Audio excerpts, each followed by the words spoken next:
Dragon Log 117.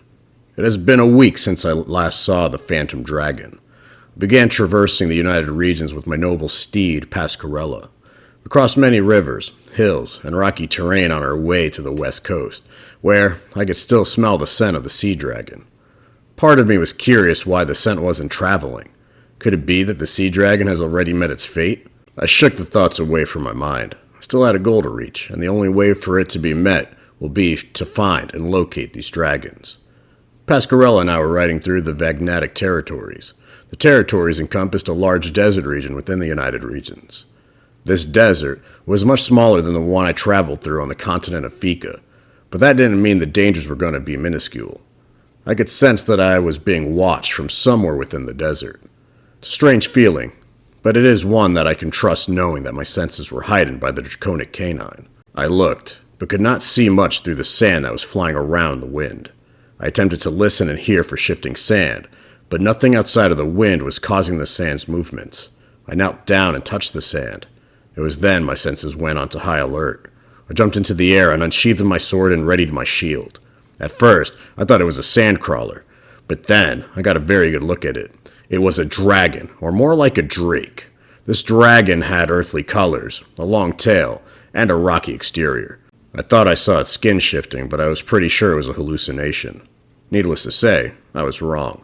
The sand dragon looked at me as it was coming out of the sand, shifted one of its hands into a sand mace, then began to swing its sand mace-covered hand at me. I was able to dodge easily until I attempted to use my newly acquired phasing ability that I obtained from the Phantom Dragon. As it turns out, the ability works very well through rocks, trees, and buildings, but not so well against dragons. Dragons must be impervious to this ability. If they are, how many other abilities that I obtain on my journey will prove useless in my destiny as a dragonborn? The sand dragon swung its tail at me once I regained my footing. I was able to stop it with my enhanced strength. I lifted the dragon up, but this was all too useless. The moment I attempted to swing, the tail turned into sand in my hands. The dragon then sprouted a new tail and was able to make contact with me. If I get out of this, I'm definitely going to request stronger armor from the next blacksmith I find. I gathered green energy into my hands and blasted it at the dragon. The sand dragon didn't flinch at all. It proceeded to roar and whipped up a large sandstorm. I couldn't see and was thrown across the sand. The sand cleared up just as quickly as it appeared. Just mere inches from my face, I could feel the hot breath from the sand dragon. It stared past my eyes and into my soul. Then an all too familiar sensation overtook me. I could hear the thoughts coming from the sand dragon. Dragonborn, it has been a very long time since one of your kind visited this place. In fact, the last one took the life of my daughter. Are you here to finish what your ancestor had started? I told the sand dragon that I wasn't. I told him that I was sorry about the loss of his daughter. I explained my quest about collecting the essence of 20 dragons, and ultimately used the gained abilities to help me bring peace to the world. Although you seem different, Dragonborn, I cannot let you leave alive! I must get revenge for my daughter! I quickly ran to Pascarella and we rode off. There was no way I could win while battling in the Sand Dragon's domain. We ran northwest in the direction of the town of Cordist. Pascarella and I evaded the Sand Dragon's multiple attempts at destroying us. We avoided giant rocks from crushing us, big swipes of its elongated tail, and even the sandstorms it summoned were all just out of reach from ending our lives. Once we headed into Cordest, I knew we had a great chance of victory. The Sand Dragon's only focus was on revenge, and it blinded him. I was able to lead him to one of Cordest's most popular tourist spots, the Cordest Natural Hot Spring. I was able to use my energy blast to weaken him now that he was away from the desert. I was able to use my strength to throw him into the hot springs. Once the sand dragon was in the hot spring, he began to weaken. I heard the dragon screaming in agony, and for some reason I felt that I couldn't let him go through any more pain. He was upset because a dragonborn murdered his daughter. I would be filled with rage if the roles were reversed. I dove into the water and grabbed the sand dragon by the arm and swam him to the edge of the hot spring. I lifted the dragon up and out of the water and back onto solid ground. I leapt out of the water and went to go check for a heartbeat. The dragon stared into my eyes and spoke. Why? Why did you save me, Dragonborn? I explained my feelings to the sand dragon. He then spoke to me and said, You are not like the ones that came before you. You saved my life, Dragonborn. My power is yours. And just like that, his essence went into me and my body began to feel different. My throat was burning a bit and I let out a dragon roar. The roar created a small sandstorm in front of me. This is my shout, Dragonborn. You will need to train it to get to become as powerful as mine. You will find many powerful dragon shouts on your journey, but you can only be in possession of 4 shout abilities. After learning 4 shouts, a dragon can remove one to teach you a new shout. This information is very valuable. With this new information, my secondary goal has become clear. Not only do I need to absorb the essence of 20 dragons, but to gain the most powerful 4 dragon shouts that I can as well.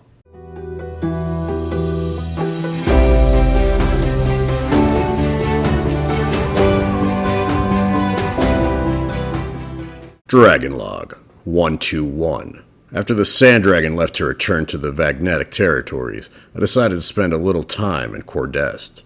I rested, stocked up on food for Pascarella and me, completed a few odd jobs for Questrals, and purchased some nice new armor.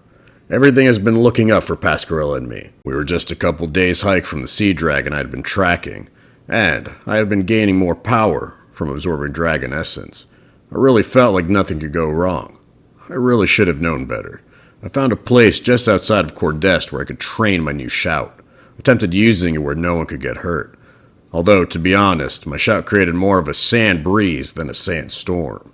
I decided to walk to get my mind clear, when suddenly a large swirling rift opened up before me. I had read about these in ancient texts when I was growing up. Sometimes there are distortions that occur and create portals that lead to other dimensions. Sometimes they lead to magnificent findings, such as new ore or food. I might never have another chance to see one in my lifetime, and I took the risk and walked on through. My insides felt like they were moving around, but I got over that pretty quickly. I was surrounded by a red sky, very different from my own blue sky. I saw the greenest and bluest mountains I'd ever laid eyes on. The fog was rolling in, and my eyes caught a figure hiding behind a tree in the distance. I walked over to the figure and discovered a strangely dressed woman with a birthmark covering her right eye. Why, hello there, darling. My name is Dekertia Pay, Beast Chronicler Extraordinaire, and who might you be? I am Rachel Peth, the legendary Dragonborn. Oh, legendary, you say? I'm afraid you are not so legendary here, darling. How did you get here? I came through that rift over there. I turned around to notice that rift I had walked through disappeared behind me. Oh, dear. I suppose that was your only way home. Fortunately for you, I have a device that can get you back home. Or at least I did. What do you mean? Can you return me back to my home? Oh, darling. I can take you home or to any other dimension you so wish. The only problem is that my device was taken by one of the beasties I came to research. When you say beastie, I'm guessing this is one cute, cuddly creature. Look, I'm a warrior. Just point me in the direction of this little guy, and I'll get it back for you. Firstly, I'm in the business of research, not killing. I do not want you to hurt any of the fantastical beasts that we come across. Do I make myself clear, Mr. Dragonborn? I had a feeling she was a nutcase, and was probably the only one who can get me home, so I agreed to her terms. So, where is this little beastie, Dekertia? As soon as the words left my mouth, a shrieking sound echoed through the mountain passage just east of our location. The sound grew louder and louder. I began to reach for my sword, but Dekertia had her hand on mine and pointed towards a fissure in the ground. We both headed there just in time, because just overhead was a dragon I had never seen before. It was 400 feet tall with large dark wings and a massive tail. The dragon had very sharp teeth and a long whip-like tongue. The dragon's body was very strange. It had tendrils coming off of its body, and its wings began to change shape. Ooh, that, darling, is the beautiful creature who has my port slider. Did you say beautiful? Oh, don't you think so, darling? Look at that beautiful smile and that shiny complexion. Ooh, just looking at this beautiful creature makes my heart sing. Whatever you say, Dekertia. I have a question for you. Is that thing a dragon? Why, yes, it is, darling. It is a highly venomous dragon known as the symbiote dragon. You see, a wonderful species known as the symbiotes reside on this planet and have traveled to various dimensions claiming compatible hosts in order to survive. Once they are bonded, the symbiotes are brought back here. This happens to be a dragon from another dimension altogether. Why do you ask? I ask because I might be able to talk and reason with it. As a dragonborn, I can communicate with dragons. Just give me a moment. I climbed out of the fissure and began to walk towards the dragon. It couldn't see me from the ground, so I gathered up green energy in my hand and shot it up into the sky, far away enough from the creature to keep Dekurdia happy. The dragon turned and followed the source of the blast. Then his eyes met mine. I stared into the dragon's eyes and tried to stare into its soul. I was able to read its mind, but I really wish I hadn't. I kept hearing the words, "We are one," and "destroy," being repeated over and over, and a shrieking sound that sent a huge pounding pain across my head. I couldn't take the pain and dropped my eye contact. I looked over at Dekurdia, who was still in the fissure writing in a book. This is so fascinating, Ratchelpath. I didn't realize the dragon can communicate telepathically. This is being added to my bestiary. The symbiote dragon roared, and the shrieking I heard in my head was now audible for Dekurdia and all other nearby lifeforms to hear. The symbiote dragon flew quickly to the ground and kicked me into the side of a mountain. If it wasn't for the strength I absorbed from the Cryptian Super Sky Dragon, I'm not sure I would have survived that strike unharmed. I grabbed a big chunk of rock and threw it at the dragon. It pierced through half of its body, and I swore Dekurdia was going to have a meltdown. Did you just attack the adorable creature? I didn't respond because there was no need. The symbiote dragon somehow recovered instantly. Its body was whole once again, and it came after me. Oh my goodness! This little sweetie can heal itself. This is going into the bestiary. The dragon tried to strike me, but I phased through the mountain. The symbiote dragon was shocked and had no idea what to do. I gathered my power before jumping out of the mountain. Once I was ready, I leapt out and gave it my best draconic shout. A large sandstorm appeared in between us, and the symbiote dragon was blown to the other side, but not before losing a tendril that was holding a small spherical device, the port slider. Dekurdia managed to catch it and take a sample of the symbiote into a vial she had in her pack. The dragon shrieked and was flying for Dekurdia. I ran down the side of the mountain and was able to leap in front of her. Let us quickly find a safe place to go, and we can figure out how to get you home afterwards. Dekurdia pushed a few buttons, and we were absorbed into a rift.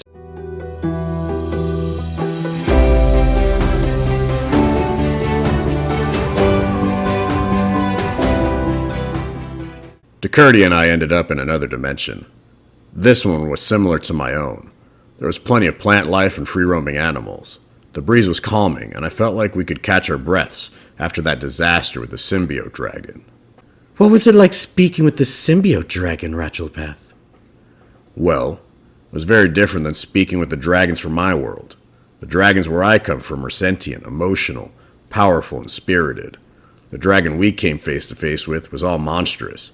There's no real sentient thought going on in its mind. It just wanted to fight and cause harm. Dekurdia continued writing everything down in her book. I learned that Dekurdia has been traveling around from planet to planet and dimension to dimension to create entries for some of the universe's most fantastical beasts. She calls her book her bestiary. I couldn't help but admire that about her. Being goal-driven myself, I can completely understand how important it is to her.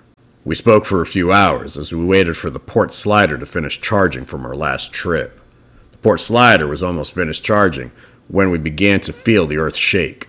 Dekurdia instinctively began seeking shelter where I was hesitant to run. I followed her anyway because she may have the right idea about observing and gathering information before taking action. The vibrations were coming from the north, and I immediately laid eyes on a beast that I have never seen before. Oh my, how fascinating! The beast resembled a giant pig.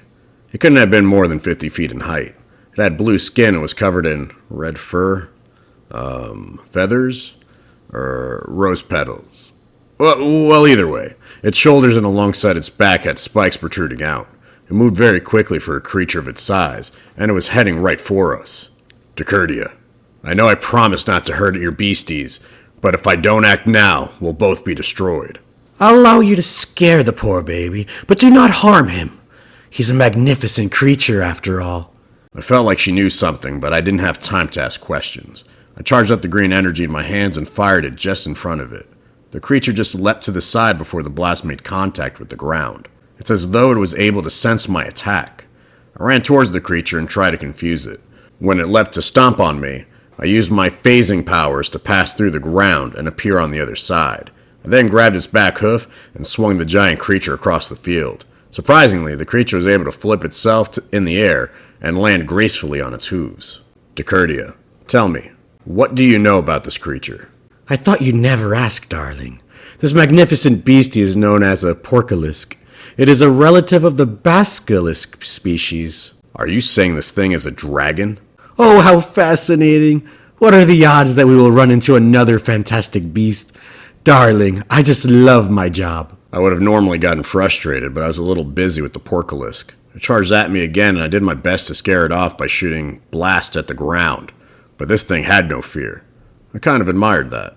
I reached for my sword, and I could feel Decurdia's eyes throwing daggers at me. It's so frustrating trying to fight with my hands tied up like this. So I attempted to connect and speak with the dragon, hoping it wasn't going to be like the symbiote dragon that we met in the previous world. I stared into the porkalisk's eyes and attempted to communicate with it. Dragon, I do not wish to fight you. I only wish to return back to my home. I am the dragonborn of my world, and if I do not return to my world, I am afraid it may fall into darkness. The porkalisk stopped moving, and his demeanor calmed. He then looked through me and into my soul. I felt this feeling on many occasions, and it was becoming all too normal to me. Then the dragon spoke. I do not know anything about dragonborns. I am, however, curious as to how you understand the language of dragons. I have been blessed with the blood and soul of a dragon. It is said that the dragon deity is responsible for the creation of the dragonborn, one who is chosen to be the peacekeeper of our world. I am on a journey to learn what I can from the dragons of my world and absorb the gifts they possess. I can tell you are a noble warrior, and you speak the truth, dragonborn. Perhaps we have gotten off on the wrong foot. I have no gifts to grant, but I shall let you and that human behind the bushes leave here unharmed. I thanked the porkalisk, and he charged away. Decurdia was curious as to what happened between me and the porkalisk. From where she was standing, we were just staring at each other. Forget sometimes that not everyone could communicate with dragons in their minds, so I filled her in on all the details. Would have been pretty cool to see what kind of power I would have been given by the porkalisk, but tossed the thought aside. Decurdia's port slider was fully charged and was ready to send me back home. She told me that she wanted to adventure in this world just a little more and find out what other beautiful beasties this world had to offer. And just like that, I said goodbye to the strangest person I've ever encountered. When I returned home, I was sent back to the outskirts of Cordest, where I had been training my draconic shout, and I was welcomed by a familiar neighing sound of my companion, Pascarella. After reuniting with my beloved horse, we immediately set our sights for the sea dragon that was waiting for us out west.